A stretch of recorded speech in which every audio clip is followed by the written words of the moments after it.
میخواستم درباره یک فرزندم گپ زنم. خداوند به ما فرزند توفه کرد.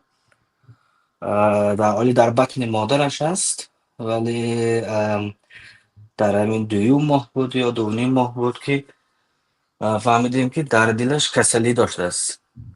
هم فرزند یک دلش طرفی چپ نیو در راست جایگیر است. بازم درونش باز یک چند همون راه های خونگرد و چیزاش پرابلم داشته است.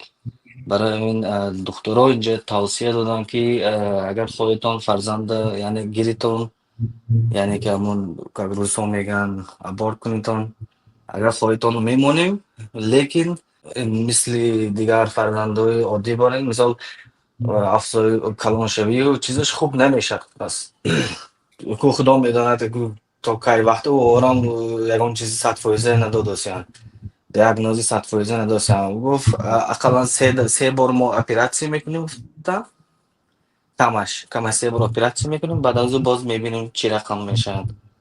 سه خیال گفتن اگر که فرزنده اگر ماندگارم، من خودم در این چیز قرار دارم، در آلمان قرار دارم.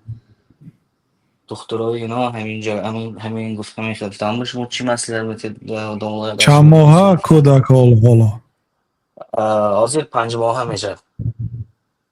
بعد اینکه 4 ماهه شد اها. فرزند حکم آدم زنده را میگیرد. آدم زنده را مثلا یک آدم زنده را مثلا کسلی دارد، رسخاد کردن در کار، یک کس به نگاه و بین کردنش در کار. مثال همین خیلی که سوال همین آدم برای ما اوزی دردی سر شده است، همین کشی مایلش میگفته ای گپ دین، یعنی یگان کال کنیم و به قتل رسانیم و صاف شیم. همین آدم همین معناش برای همین اصل عموما حالی کودک من پرسیدم که چند ماه شد، گفته 1 ماه باشدم اصلا ممکنه ابورت کنم. اصل ابورت حرام است. مثلا برای همین ابورت حلال یا که اجازت برای تو گفتن فتوا میگیرید، مسئلتون مثلا آموخته بر آمده، کدام آدمی که فتوا دهد روزی قیامت خودش جواب میده برای فتوای دادگیش. اصل این کار حرام است. کسی فتوا دهد به یک شخصی معین در یک حالت معین، همون مفتی جواب میدهد. برای ما این خیلی جرأتی به این مسئله ها فتوا دادن نداریم برادر. با میتونید مثلا به مرکزهای تشکر از این اسلامی استاد. مفتی ها بسیار دارد احترام کردید. مثلا رحمت. تشکر. مراجعت کنید.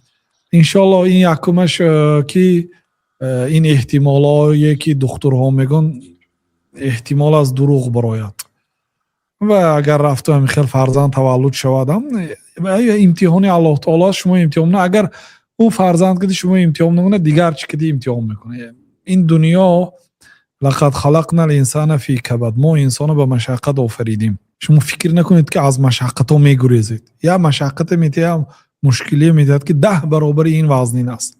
میگوید که مثال کاش همون فرزند اینوالید تولد میشد و همون به خدمت میکردیم، بهتر از این مصیبت بود. آدم نمیداند خیر در کجا هست. من مثلا بعضی برادرای من میدونم مثلا خویشاونداری یا مثلا فرزندانی معیوب دارند، در اروپا به زنشان الهیده دولت آیلیگ میتید که این زنک به معیوب خدمت میکند. دولت یک ماشین الهیده جدا کرده است، یک ماشین سحر آمده میگیرد همین کودک اینوالید مکتب میبرد، بعدی پایانشوی مکتب با آورده میموند، برای خودش الهیده آیلی که کلام که در رسی آدمو کار کرده در استرای که قده نمی آود، با برای هم پدرش هم با همین قد دیگه آیلی که همین قد فرزند تربیه کرده. این اپشنی یک اینوالید 4 کس زندگی خوب داره مثلا نه؟ و نمیدونید که در نزد الله تعالی چقدر با اجر و حساب و مکافات ها هست و این چیزا عبرت است. یک اینوالید در خانه دارید، قدری نعمت میدونید که همینه به حاجت خانه شما در آورده میبرید، دیگه خودتان و پای خودتان در آمده میبرید، به دیگرها محتاج نیستید.